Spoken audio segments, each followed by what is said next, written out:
If a customer wants to be successful today in the production world, the automation needs to be a part of it.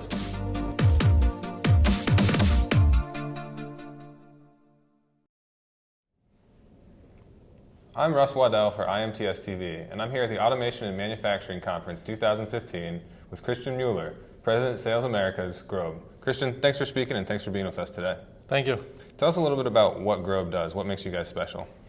Grob is a global player, and we supply metal cutting machines for mainly automotive industry. That's the main sector. We do assembly lines, and for sure we integrate all these different technologies with automation. We also have a small business unit where we do universal machines, where we focus in aerospace industry, medical industry, and mold and die industry. Also, this solution, this special segment, could be integrated with automation if our customer requires. It sounds like you guys are fairly vertically integrated. Is that correct?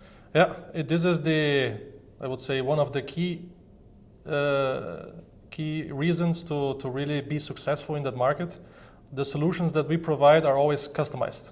So we have a certain standardized product portfolio, but depending on what the customer requires, we bring in our solution and try to find a technical solution, including the automation that fits best to what he demands. To do that, we need to be verticalized. So we have a very strong engineering department. We have a very strong area to manufacture the components that we will assemble in our own machines. We have a very strong assembly area. We commission the machines, we run off the machines, and for sure, after we deliver the equipment, we have also to be at the customer. So globally, we have a lot of service points to be close to the customer. Obviously, there's a lot of benefits to all of that, especially when you're talking about very high volume production. But are there some universal lessons that Grob could offer in terms of any size company with any size production runs that you guys really think applies no matter what size the job is? Yeah, so we are, as we say, total flex. So we start and do business with companies that purchase a machine starting by $300,000, go up to customers that give us purchase orders up to $100 million. The more complex the solution or the request is, the better it is for us. Our machines are capable to manufacture in the manufacturing area or to assemble in the assembly area the most complex parts. So we always like and we would love to have complex technology involved in our solution. If the customer asks a solution with a low degree of automation or a high degree of automation, we can provide both. We just need to understand what he wants, how flexible the solution needs to be, and by the end of the day also how much he wants to spend for that solution. What's the top two things you see as trends for the future, specifically in robots or in automation? The trend for the future in the high production world, as well as in the low production world, in my understanding, is the flexibility.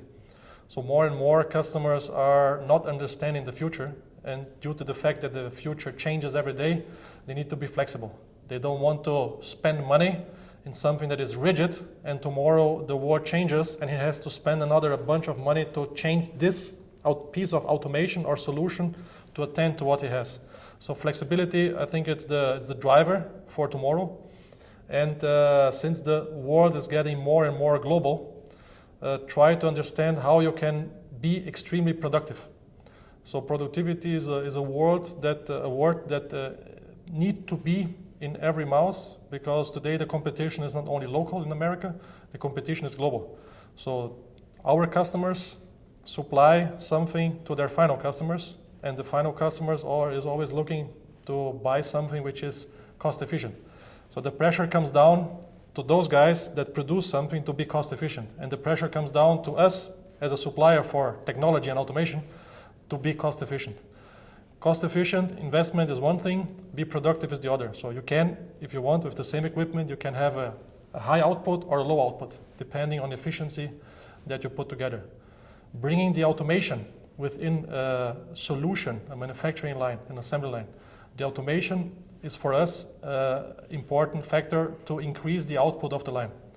If you reduce the influence of the human being in the production, you really get a reliable and constant production where you can really forecast how much the line and the production cell will bring in output a year or months or a day.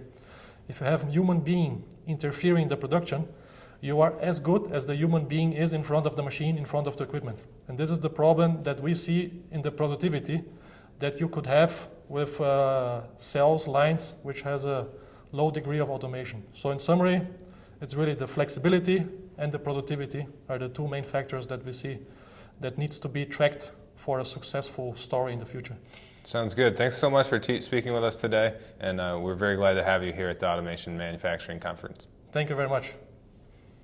With Christian Muller from Grob, this is Russ Waddell for IMTS TV.